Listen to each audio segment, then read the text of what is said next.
এখনও পুরোপুরি নারী হয়ে ওঠেনি আসিয়া। তার আগেই হায়েনার লালসা তাকে পরপারে পাঠিয়ে দিল নিষ্ঠুর পৃথিবী থেকে। অবশেষে অবসান হলো সদ্য ফোটা কলিটির নিঃশব্দ আর্তনাদের।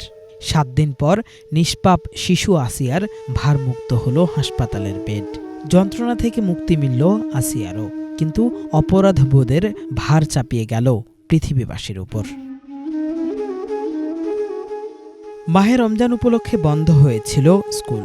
একরাশ খুশি আর উচ্ছ্বাস নিয়েই হয়তো বোনের বাড়িতে বেড়াতে গিয়েছিল 3য় শ্রেণীর শিক্ষার্থী আসিয়া। কিন্তু কে জানতো সেই বেড়াতে যাওয়াই হবে তার অন্তিম যাত্রা। গত 6 মার্চ বড় বোনের শ্বশুরের ধর্ষণের শিকার হয় 8 বছর বয়সী অবুঝ এই শিশু। সেই থেকে বদলাতে হয়েছে একের পর এক হাসপাতাল।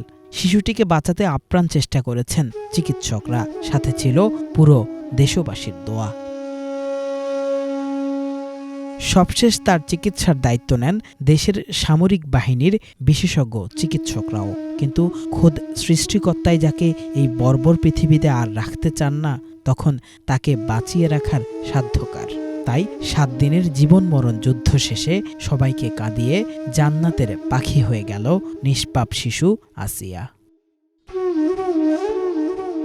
আসিয়ার বোনের ভাষ্যমতে তার নরপিচাস শ্বশুর এর আগে তাকেও ধর্ষণ করার চেষ্টা করে আসছিল, কিন্তু বড় বোনকে ধর্ষণে ব্যর্থ হয়ে দুর্বল শিশু আসিয়াকেই নিজের লালসার শিকার করে এই হায়েনা। আসিয়া ধর্ষণের এই ঘটনায় বিক্ষোভে ফুঁসে উঠেছে সারা দেশ। আবারও দাবি উঠেছে ধর্ষকের দ্রুত বিচার নিশ্চিতের। আশ্বাসও দিয়েছে সরকার।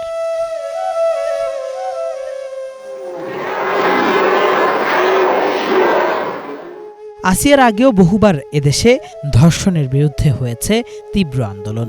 2016 সালের 20 মার্চ কুমিল্লায় ধর্ষণের পর হত্যার শিকার হয়েছিলেন 19 বছর বয়সী তরুণী সোহাগী জাহান তনু। সেই ঘটনায় তীব্র প্রতিবাদে কেঁপে উঠেছিল সারা দেশ।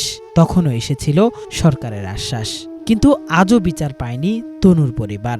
বিচারের আশায় ঘুরছে মুনিয়ার পরিবারও। তাই আদৌ কি বিচার পাবে আসিয়া? সেই প্রশ্ন ঘুরে ফিরে উঠছে বারবার। কেফায়েত শাকিল, বাংলা ভিশন, ঢাকা।